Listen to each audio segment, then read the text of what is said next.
Friends, a very good morning to all of you. This is Sugan and today we will do our part third of the chapter The Tiger King written by Kalki. अभी तक के हमने chapter में ये किया है कि ये एक जो महाराजा होते हैं, he is the maharaja of Pratibandhampuram and इनको भविष्यवाणी करने वाले लोगों ने बोला कि जो इन महाराजा की डेथ है वो एक टाइगर की वजह से होगी.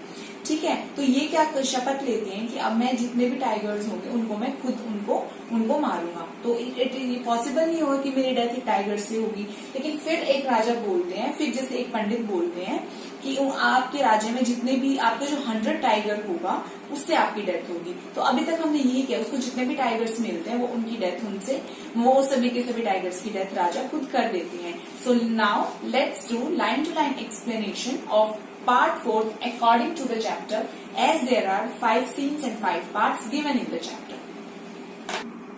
Okay, the Maharaja's tiger hunts continued to be highly successful. Within 10 years, he was able to kill 70 tigers. कि जो महाराजा के जो टाइगर्स थे वो कंटिन्यू वो शिकार करते रहे, कंटिन्यू उनका हंट करते रहे, जो कि बहुत ज्यादा सक्सेसफुल हुआ. एंड 10 ईयर्स के अंदर उन्होंने टोटल 70 टाइगर्स की वो डेथ कर चुके हैं, वो उनको मार चुके हैं. And then an unforeseen hurdle brought his mission to a standstill. Unforeseen यानी कि जो कि देखा ना हुआ वो. हर्डल मतलब बाधा, एक ऐसी बाधा उनके सामने आई, उनके मिशन के सामने आई कि उन्हें जो 100 टाइगर्स को किल करना था. स्टैंड स्टिल का मतलब है ठहराव, जिसने उनकी चीजों को रोक दिया. The tiger population became extinct in the forest of Pratibandhampuram. की जो टाइगर की पॉपुलेशन थी वो प्रतिबंधम के जो फॉरेस्ट थे उनके अंदर वो क्या होगी, बिल्कुल खत्म होगी, कि वहां पे एक भी टाइगर नहीं बचा. Who knows whether the tigers practiced birth control or committed harikari? कि किसे पता है कि जो टाइगर्स है या तो वो बर्थ कंट्रोल कर रहे थे, या तो मतलब वो पैदा ही नहीं हो रहे थे, और या फिर वो एक तरह से खुद ही अपने आप को मार रहे थे. हरिकरी मतलब formal way of killing yourself, कि खुद को ही वो मार रहे थे. तभी तो ऐसे हुआ कि वहां पे एक भी टाइगर नहीं बचा. और simply run away from the state because they desired to be shot by British hands alone. अभी जैसे जो ये राजा थे, ये इंडिया मतलब ये ऐसे चाहते थे कि उनके सारे के सारे टाइगर्स को वो खुद मारें. लेकिन यहाँ पे एक जो पॉइंट है, यहाँ पे जो राइटर हैं वो ये बोल रहे हैं कि जो सारे के सारे टाइगर, क्या पता वो स्टेट से भाग गए, कि वो सिर्फ और सिर्फ ब्रिटिश लोगों से उनकी डेथ करवाना चाहते हो. मतलब वो जस्ट एक तरह से टॉन्टिंग वे में बोल रहे हैं. One day, the Maharaja sent for the Diwan. Diwan Sahab, aren't you aware of the fact that 30 tigers still remain to be shot down by this gun of mine? एक दिन महाराजा दीवान जी को बुलाते हैं, उनके जैसे जो मंत्री होते हैं सबसे क्लोज, और उनको बोलते हैं कि क्या तुम्हें पता है कि अभी तक 30 टाइगर्स अभी भी बाकी हैं जो कि मेरी गन से मरे. He asked, brandishing his gun. उन्होंने इस तरह से उन्होंने उससे पूछा, अपने उनको धमकाते हुए. ब्रांडिशिंग मतलब एक तरह से उनको रिब्यूक करते हुए, उनको धमकाते हुए उन्होंने पूछा. Shuddering at the sight of the gun, the dewan cried out, your majesty, I am not a tiger. और थरथराते हुए उस गन की तरफ, गन को देख के दीवान ने एकदम से चिल्ला के बोला कि महाराज मैं एक टाइगर नहीं हूँ. Which idiot would call you a tiger. तो जो राजा होते हैं वो बोलते हैं कि कौन बेवकूफ तुम्हें एक टाइगर बोल रहा है.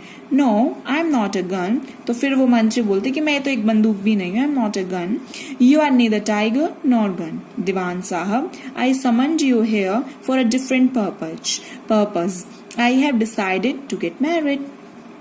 अब जो राजा होते हैं वो बोलते कि ना ही तो तुम टाइगर हो, ना ही तुम गन हो, लेकिन मैंने तुम्हें इसलिए बुलाया, समन मतलब किसी को बुलाना, मैंने तुम्हें एक अलग पर्पस के लिए बुलाया, एक अलग उद्देश्य के लिए बुलाया है, और अब मैंने डिसाइड किया है कि मैं शादी करना चाहता हूँ. The dewan began to babble even more. और अब जो दीवान साहब थे, जो मंत्री थे, वो और भी ज्यादा बड़बड़ाने लगे.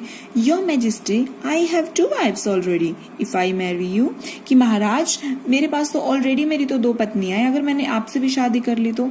Don't talk nonsense. Why should I marry you? What I want is a tiger. कि क्या तुम बेवकूफों वाली बातें करो, मैं तुमसे शादी क्यों करूंगा, मुझे तो बस सिर्फ और सिर्फ टाइगर्स चाहिए. Your Majesty, please think it over. Your ancestors were married to the sword. If you like, marry the gun. A tiger king is more than enough for this state. It doesn't need a tiger queen as well. Maharaj please आप इस बारे में दोबारा सोचो, आपके पूर्वजों ने भी तलवार के साथ शादी की थी, अगर आप चाह सकते हो तो आप एक गन के साथ शादी कर सकते हो। एंड एक टाइगर किंग मुझे लगता है कि एक इनफ है इस पूरे राज्य के लिए, इसको एक टाइगर क्वीन की जरूरत बिल्कुल भी नहीं है। The Maharaja gave a loud crack of laughter, महाराज बहुत ज्यादा जोर से हंसे। I am not thinking of marrying either a tiger or a gun, ना ही तो मैं एक टाइगर से शादी करने की सोच रहा हूँ ना ही गन से, but a girl from the ranks of human being, simple आदमियों जो ह्यूमन बींग्स वाली नेचर वाली जो गर्ल होती है, मैं सिर्फ एक सिंपल एक लड़के से शादी करना चाहता हूँ। First you may draw up statistics of tiger population in the different native states, कि आप अपने स्टैटिस्टिक्स मतलब अपने आंकड़े जांच कर लो कि टाइगर की पॉपुलेशन पूरे के पूरे राज्य में कितनी है। Next you may investigate if there is a girl I can marry in the royal family of a state with a large tiger population, उसके बाद आप देखो कि उन जहाँ पे मैक्सिमम टाइगर्स हों वहां पे कोई लड़की है जो कि रॉयल फैमिली से बिलोंग करती है, जिसके राज्य में बहुत ज्यादा टाइगर की पॉपुलेशन ज्यादा हो। The Diwan followed his orders. He found the right girl from a state which possessed a large number of tigers. दीवान ने उनके ऑर्डर को जैसे कंप्लीट किया, फॉलो किया, उसके बाद उन्हें एक राइट लड़की भी मिल गई उसी राज्य से जिसमें बहुत ज्यादा अमाउंट में टाइगर्स थे। महाराजा जंग बहादुर killed 5 or 6 tigers each time he visited his father-in-law. जब भी वो अपने ससुराल में जाते तो वो 5 और 6 टाइगर्स को हमेशा मार देते। In this manner 99 tiger skins adorn the wall of reception hall in the प्रतिमंधमपुरम पैलेस। इसी तरह से प्रतिमंधमपुरम पैलेस के अंदर करीबन 99 टाइगर की जो स्किन्स थी वो रिसेप्शन के ऊपर अच्छी तरह से लग गई। सो स्टूडेंट्स, यहीं तक हम हमारा पार्ट 4 करेंगे। If you have any doubt then you can directly comment in the comment section. Thank you very much. Have a beautiful